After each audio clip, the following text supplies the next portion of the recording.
Será que você é capaz de reconhecer a marca da maldade? Você acredita em culpa coletiva? É possível alguém ser culpado por omissão? Sentir pena de alguém justifica deixar essa pessoa sem uma punição adequada? Nós vamos refletir juntos sobre essas perguntas falando de política e de Netflix. Se você gosta de filme que faz você pensar, esse vídeo é pra você, se joga!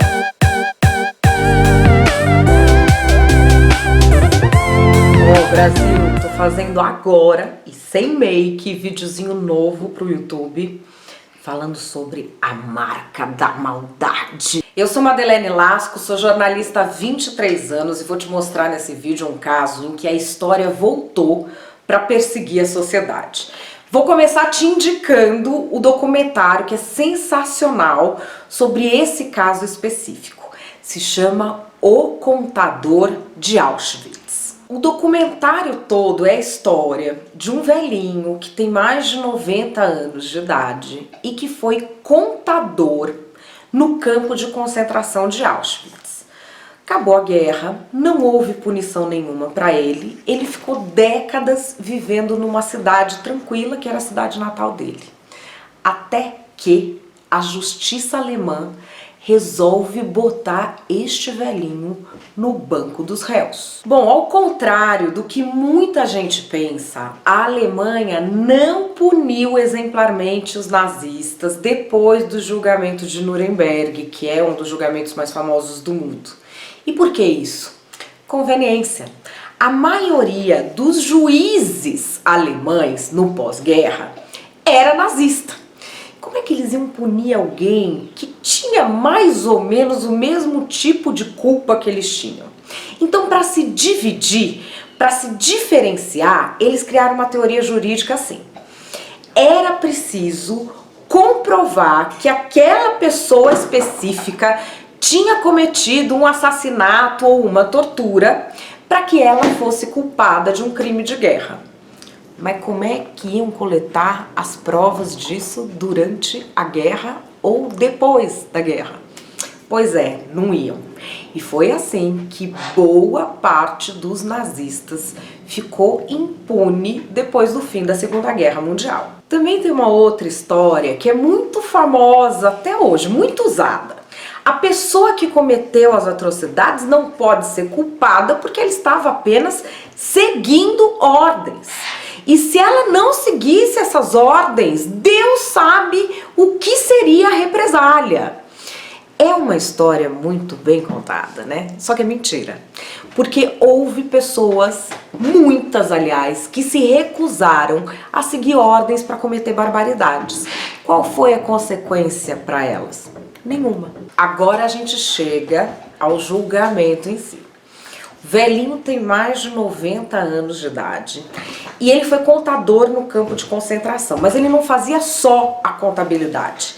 Ele recolhia todos os pertences dos judeus, porque eles iam ser assassinados mesmo, para incluir isso no patrimônio do regime nazista. Ele fez isso. Ele sabia o que ia acontecer com as pessoas, mas acabou a guerra.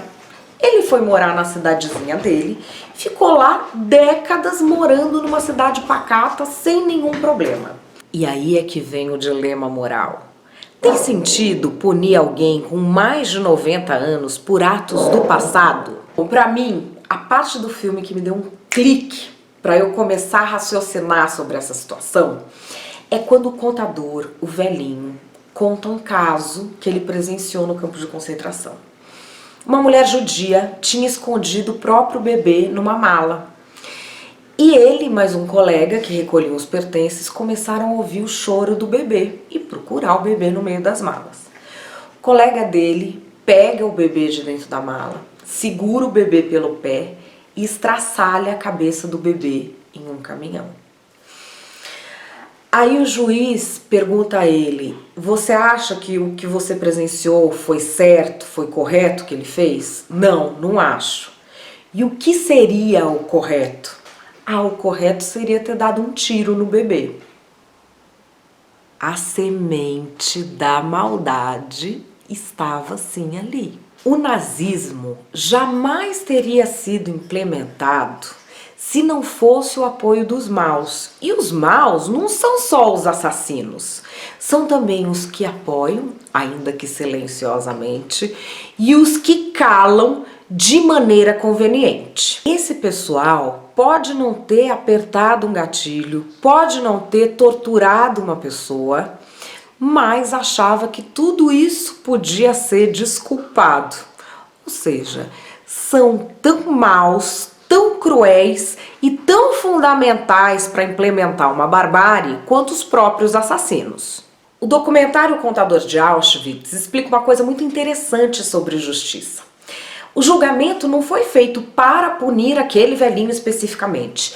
Ele foi um precedente para as gerações futuras.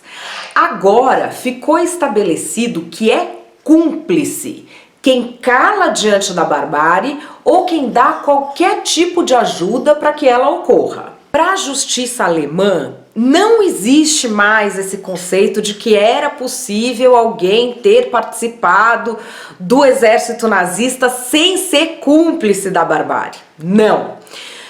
Todo mundo sabia o que estava acontecendo. Quem se recusou a fazer não foi punido. Portanto, quem não se recusou a fazer parte daquilo é cúmplice. Bom, o contador foi condenado, ficou na cadeia e morreu alguns anos depois. E esse julgamento deixa um recado para todos aqueles que ajudam uma barbárie a ocorrer ou que calam diante dela. O mundo não aceita mais esse tipo de dissimulação. Bom, Brasil, essa é a minha leitura do filme. Eu recomendo que vocês vejam na Netflix o Contador de Auschwitz, que é óbvio, tem muito mais informações, muito mais fatos, polêmicas, visões diferentes. É um filme muito legal. Queria que você assistisse e comentasse aqui embaixo. Você acha que vale a pena julgar um nazista de mais de 90 anos de idade? Bom, vou ficando por aqui. Não esquece de deixar o seu like. Se não está inscrito ainda, se inscreva e comenta aqui embaixo que assunto que você quer ver aqui no canal. Beijo, amo vocês!